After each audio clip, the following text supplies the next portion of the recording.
দেখতে গেলে এই সংসার বড়ই সুন্দর, কিন্তু আসল সত্যি এটাই যে সংসারে সবকিছু নশ্বর। যেটা কাল ছিল তা আজ নেই, যা আজ আছে তা কাল ছিল না, আর যা আজ আছে তা কালও থাকবে না। প্রত্যেক মানুষকেই যথাসময়ে কালের কাছে মাথা নত করতে হয়। এই রূপের বিনাশ করে বার্ধক্য, প্রাণের বিনাশ করে মৃত্যু, আলস্য, ঈর্ষা ধর্মের বিনাশ করে, আর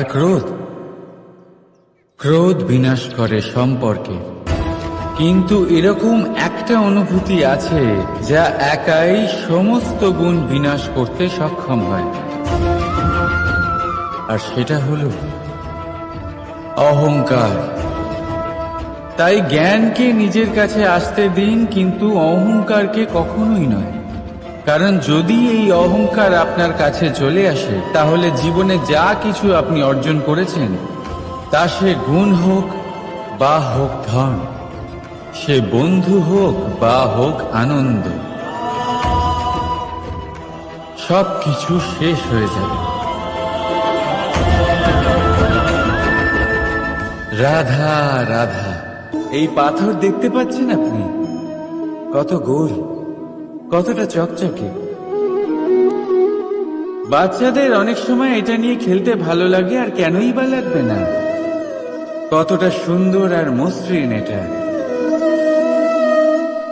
কিন্তু আপনি কি কখনো ভেবে দেখেছেন এই পাথর আগে কি ছিল?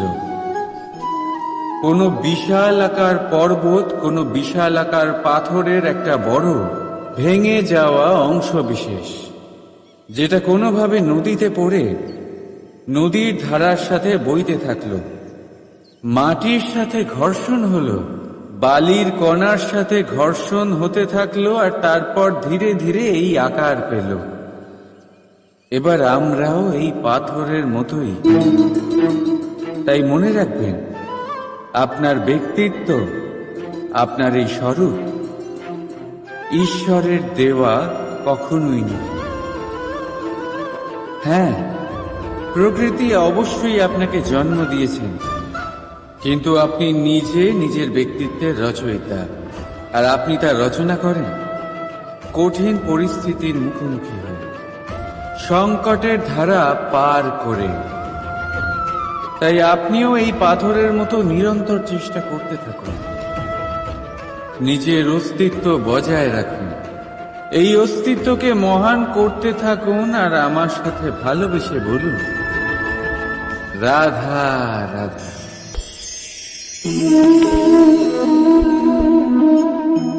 ছোটবেলায় একটা জিনিস আমি কখনো বুঝে উঠতে পারিনি। আমি সবসময় আশ্চর্য হয়ে থাকতাম যে এটা কি করে সম্ভব হতে পারে। ব্যাপারটা ছিল এরকম, আমি আমাদের গোয়াল ঘরে দেখতাম ভিন্ন ভিন্ন রং রূপের গাভী। কারোর রং কালো তো কারোর রং সাদা, কেউ খয়েরি তো কারোর রং বাদামি।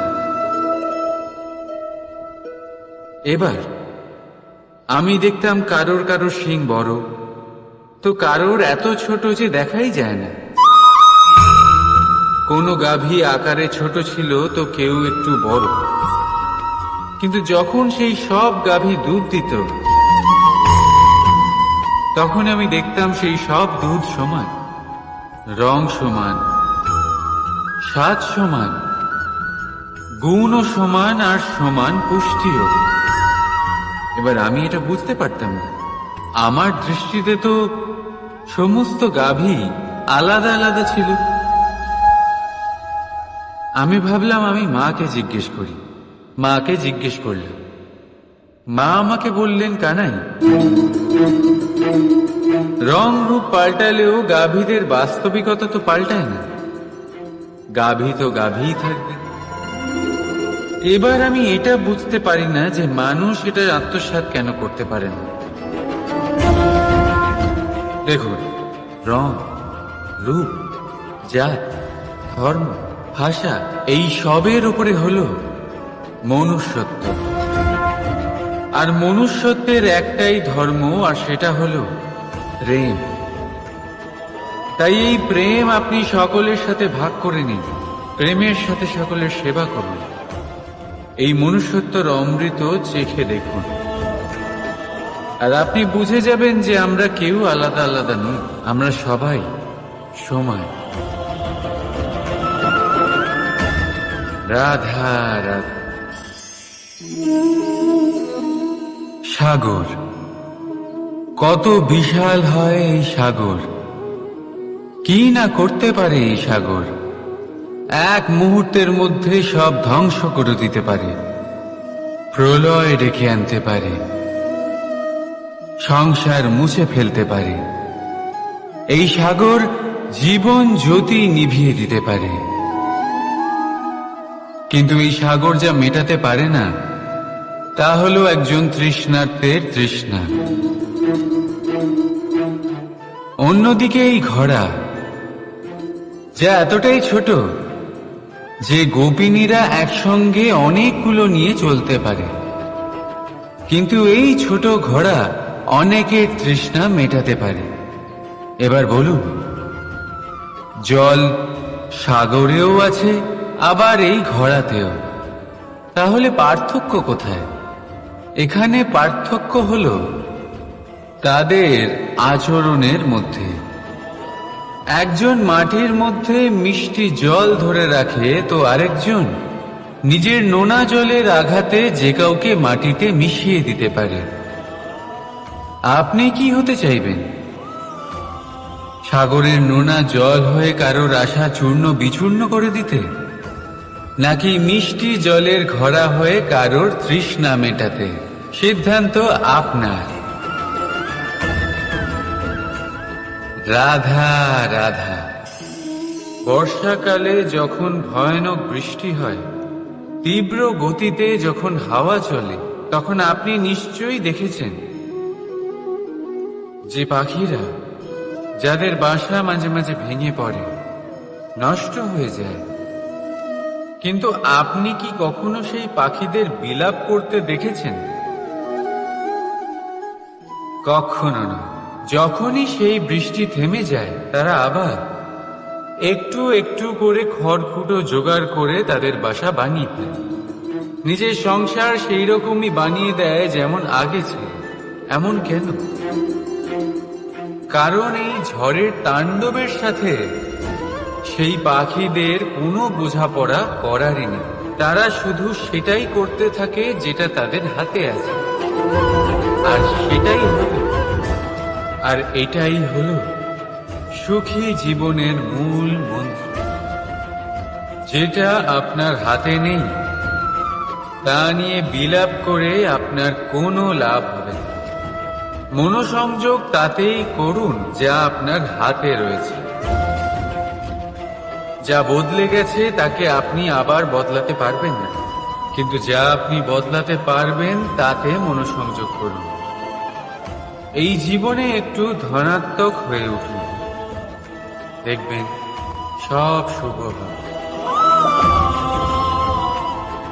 রাধা রাধা। কতবার এমন হয়, আপনি কোনো কাজ করার জন্য কাউকে দায়িত্ব দেন, কিন্তু সেই ব্যক্তি সেই কাজ সম্পন্ন করতে পারে না, অসম্পূর্ণ রেখে দেয়, অথবা ঠিকভাবে করতে পারে না। এবারে এই পরিস্থিতিতে কি হয়? আপনি ক্রুদ্ধ হয়ে যান, তার উপরে আপনি রেগে যান, তাকে তিরস্কার করেন, আর তারপরে সেই কাজ সম্পন্ন করতে আপনি নিজেকেই নিযুক্ত করেন, আর শেষ পর্যন্ত সেই কাজ সম্পন্ন হয়েই যায়। এবার এই বিষয়ে সমস্যা সেই ব্যক্তির চেষ্টায় নয়, সমস্যা আপনি যে সেই ব্যক্তিকে ভরসা করলেন তার ছিল। আমরা অন্যের প্রতি ভরসা করাকে প্রথম পদক্ষেপ বানিয়ে, আর নিজের উপরে বিশ্বাসকে শেষ সম্বল। কিন্তু তার বদলে এটাই হওয়া উচিত যে নিজের উপরে ভরসাকে আমরা প্রথম পদক্ষেপ বানাই, তাকে নিজের সহায় মানতে হবে। যদি আপনি এমন করেন, তাহলে পরিণাম আরো সুখকর, আরো আনন্দদায়ক হবে। তাই মনে রাখবেন, এই সংসারে আপনার সব থেকে বড় ভরসা আর কেউ নেই। এই সংসারে আপনার সব থেকে বড় রক্ষাকর্তা আর কেউ নেই, বরং আপনি নিজেই। রাধা রাধা। আসুন আপনাকে একটা প্রশ্ন করছি, সোনা আর লোহার মধ্যে তফাৎ কি? এবার বেশিরভাগ লোকের উত্তর এটাই হবে যে সোনা বহুমূল্য। সোনার মূল্য লোহার থেকে আমাদের আরো বেশি সুন্দর দেখায়। অন্যদিকে লোহা সেই সৈনিকদের ঢাল ও তলোয়ার হয়ে তাদের রক্ষা করে, যারা আমাদের প্রাণকে রক্ষা করেন। এই সৈনিক না থাকলে আমাদের প্রাণও থাকবে না। এবারে বলুন, সোনার মূল্য বেশি হওয়াতে কি লোহার মূল্য কমে যায়? কখনোই না। ঠিক সেইভাবে এই জীবনে আপনি যতই চেষ্টা করুন, কিছু না কিছু এমন থেকে যাবে যা আপনি কখনোই পাবেন না। আর সেই কারণে নিজেকে অক্ষম মনে করা অনুচিত। হতে পারে আপনার কাছে সেই গুণ আছে যেটা সংসারে আর কারোর কাছে নেই। সেই গুণটাকে চিনুন, সেটাকে বাড়ান আর সেটাকে ব্যবহার করুন। তাই মনে রাখবেন, সংসারে প্রত্যেকটা ব্যক্তি বিশেষ হয়, আর এই সংসারে সবাই সবকিছু পায় না। নিজেই দেখে নিন, সোনাকে যে দোকানে সাজিয়ে রাখা হয়, সেই দোকানের তালা লোহা দিয়ে তৈরি হয়। রাধা রাধা। ধন খরচ করেও একটা জিনিস আমরা কিনতে পারবো না, আর তা হলো একটা মুহূর্ত। কি হলো? সত্যি সামনে এসে গেল। সত্যি হলো এটাই যে জগতে সব থেকে বেশি মূল্যবান সময়। সেই সময় যেটা আমরা এমনি নষ্ট করে দিই, অকাজে। কখনো কোনো আশাতে, কখনো শোক করে, কখনো ঘটে যাওয়া দিনের কথা ভেবে, তো কখনো ভবিষ্যতের চিন্তাতে। এই সময়ের সদ্ব্যবহার আমাদের করা উচিত। এই সময়ের সদ্ব্যবহার করে আমাদের ধন অর্জন করা উচিত, মহান কাজ করা উচিত, আমাদের ব্যক্তিত্বকে উদার করা উচিত, ভালো কাজ করা উচিত, সকলের সাথে আনন্দ ভাগ করা উচিত। যদি আমরা এই সংসার থেকে চলেও যাই, তাহলেও সময় আমাদের যেতে দেবে না। এখানেই স্থিত করে রাখবে, কারোর না কারোর জন্য প্রেরণা হয়, বা কারোর মুখে কৃতজ্ঞতার হাসি ফুটিয়ে। রাধা রাধা। সূর্য। এই সংসারে সব থেকে বেশি তেজস্বী এই সূর্য, সব থেকে বেশি উজ্জ্বল, সব থেকে বেশি শক্তিশালী। কিন্তু আপনি কি কখনো সূর্যোদয় দেখেছেন? এই শক্তিশালী সূর্য কিভাবে উদয় হয়? লাল রঙের আভার সাথে, সৌম্যতার সাথে, শান্তির সাথে উদয় হয়। কখনো সূর্যাস্ত দেখেছেন? সেই লাল রঙের আভা, সেই সৌম্যতা, সেই একই শান্তি। আর এটাই একজন মহান ব্যক্তিত্বের গুণ। যখন জীবনে উত্থান ঘটে, তখনও অহংকার করেন না, সৌম্যতা বজায় রাখেন। আবার যখন জীবনে ক্ষতি হয়, তখনও সৌম্যতা বজায় রাখেন। যদি আপনিও চান সূর্যের মতো আপনি সম্মান পাবেন, তাহলে সূর্যের মতন হন। যখন জীবনে আনন্দ আসে, কুশল আসে, তখন সীমা লঙ্ঘন করবেন না। যখন জীবনে দুঃখ আসে, কষ্ট আসে, বিনাশের পথে অগ্রসর হবেন না। সৌম্য থাকুন, শান্ত থাকুন, সূর্যের মতো চকচক করতে থাকুন। কারণ সব মুহূর্তের মতোই এটাও একটা মুহূর্ত। তাতে আপনি আনন্দ লাভ করুন, বা পান দুঃখ, এই মুহূর্ত অবশ্যই চলে যাবে। রাধা রাধা। আপনি ওই কথাটা নিশ্চয়ই শুনেছেন, যখন ভগবান একটা দরজা বন্ধ করেন তখন অন্যদিকে অনেক দরজা খুলে দেন। এবার এই দরজা, এই সমস্ত পথ আমরা দেখতে পাই না, অনেক সময় আমরা বুঝতে পারি না, হারিয়ে যায় সব। কখনো কখনো মনে হয় যে এই কথাটাই মিথ্যে, কিন্তু আসলে তা তো নয়। তাহলে হারিয়ে যায় কেন? কারণ আমরা সময় নষ্ট করি এই দরজার দিকে তাকিয়ে থেকে। ভাবি এই বুঝি দরজা খুলবে, এবার দরজা খুলবে। অপেক্ষা করতে করতে আমরা অনেক সময় নষ্ট করে ফেলি। এত সময় নষ্ট করি যে আমরা দেখতে পাই না, খুঁজে পাই না সেই সমস্ত দরজা আর পথ যা আমাদের জন্য খোলা রয়েছে। যদি খুঁজেই না পাই তাহলে তা ব্যবহার করব কি করে? মনে রাখুন, ভগবান সবসময় আমাদের সাথে রয়েছেন, আমাদের সাহায্য করছেন। এই পথ সব সময় আছে, সর্বত্র আছে। দরকার রয়েছে শুধুমাত্র দৃষ্টির, দৃষ্টিভঙ্গি এবং ভাবনা। এই দৃষ্টিকে বিস্তৃত করুন, এই দৃষ্টিভঙ্গিকে ধনাত্মক করে তুলুন, আর এই ভাবনা, এর সীমা একটু বাড়িয়ে তুলুন। তারপর দেখবেন সব খুঁজে পাবেন। আসলে কি, এই যে ঈশ্বর, এই যে পরমাত্মা, তা আমাদের সাথে রয়েছে, আমাদের মনের মধ্যে রয়েছে। যিনি তাকে মন থেকে চাইবেন তিনি তাকে মনের মধ্যে অবশ্যই খুঁজে পাবেন। যদি উনি মন থেকে চান পথ খুঁজে পেতে, তাহলে তিনি অবশ্যই পথ খুঁজে পাবেন। তাহলে আসুন আমার সাথে ভালোবেসে বলুন, রাধা রাধা। ধর্ম। আমরা সকলে ধর্মের বিষয়ে কথা বলি, কখনো নিজের ধর্মের বিষয়, আর কখনো অন্যের ধর্মের বিষয়। কখনো আমরা অধর্ম দেখলে সেই বিষয়ে কথা বলি। অনেক রকম আলোচনা হয়, কিন্তু এই ধর্ম আসলে কি, সেটা কি কেউ বোঝে? যদি আমি আপনাকে উত্তর দিই, এই উত্তর সরল। ধর্ম হলো তাই যা মানুষকে অন্য মানুষের সাথে, সমস্ত বিশ্ব সংসারের সাথে আনন্দ সহকারে বাঁচতে শেখায়। সেই জন্য আপনি যদি কখনো কোনো ধর্মীয় স্থানে যান, সেই ধর্মীয় স্থানে গিয়ে আপনার শান্তির অনুভূতি হয়, তাই না? কিন্তু দেখুন, ধর্মের জ্ঞান থাকলেই সেই মানুষ ধর্মের পথে চলতে পারবে এমন কোনো কথা নেই।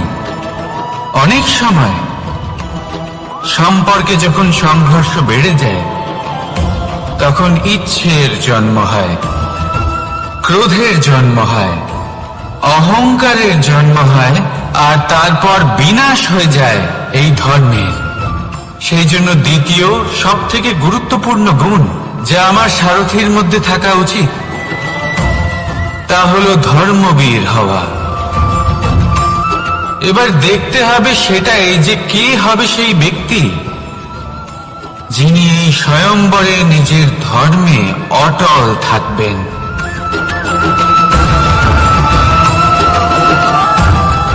কারণ সেই ব্যক্তি এই সংসার থেকে সরে এসে ধর্মের পুনঃস্থাপনের এই মহাকার্যে আমার সারথী হতে পারবেন। তাহলে আসুন আমার সাথে ভালোবেসে বলুন, রাধা রাধা। কর্ম, ধর্ম, জ্ঞান, এই তিন স্তরে অনেক মানুষ পৌঁছতে পারেন। অনেকে এই পরীক্ষা দিয়ে তাতে উত্তীর্ণ হয়ে যেতে পারেন, কিন্তু শিখরে পৌঁছে শাসন তিনিই করতে পারেন যার কাছে এই চতুর্থ গুণটিও থাকে।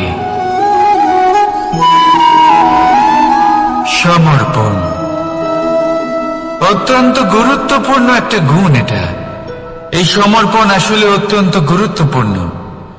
পূর্ণ সমর্পণ দরকার নিজের লক্ষ্যের প্রতি, সমর্পণ নিজের কর্তব্যের প্রতি, সমর্পণ নিজের আত্মার থেকে নির্গত স্বরের প্রতি, সমর্পণ নিজের রথির প্রতি, অর্থাৎ আমার প্রতি। এবার এই পরীক্ষায় অত্যন্ত কঠিন এক বাঁক আসতে চলেছে, যেখানে সারথীকে সমর্পণের নিরিখে পরীক্ষা করা হবে, আর তাতে উত্তীর্ণ হওয়ার পরেই তার হাতে ধর্ম স্থাপনের রথের রাশ তুলে দেওয়া হবে। দেখা যাক কি হয়। ততক্ষণ আপনি প্রসন্ন থাকুন আর আমার সাথে ভালোবেসে বলুন, রাধা রাধা। মাকড়সারা ভীষণ পরিশ্রম করে এটা তৈরি করে, নিজের শরীরের রস দিয়ে এই জাল বনে। আপনি কি এটার উদ্দেশ্য জানেন? আসলে মাকড়সা এই জালে ছোট কীটপতঙ্গ ধরে তাদেরকে খাদ্যরূপে গ্রহণ করে। কিন্তু আপনি কি এই কথা জানেন যে একদিন মাকড়সা নিজেই নিজের জালে জড়িয়ে মৃত্যুবরণ করে থাকে? বলুন, কি করেন আপনি এই জাল দেখতে পেলে? দেখতে পেলেই মুছে ফেলেন এর অস্তিত্ব, তাই না? তেমনি অন্যদিকে পাখির বাসা, পাখিরাও ভীষণ পরিশ্রম করে এটা তৈরি করে। কিন্তু যদি পাখি একদিন এটা ছেড়ে চলে যায়, তাহলেও লোকে এটা নষ্ট করে দেয় না। কারণটা কি? এর কারণ হলো এর নির্মাণ জীবন সঞ্চারের জন্য করা হয়েছিল, নষ্ট করার জন্য নয়। তাই মনে রাখবেন,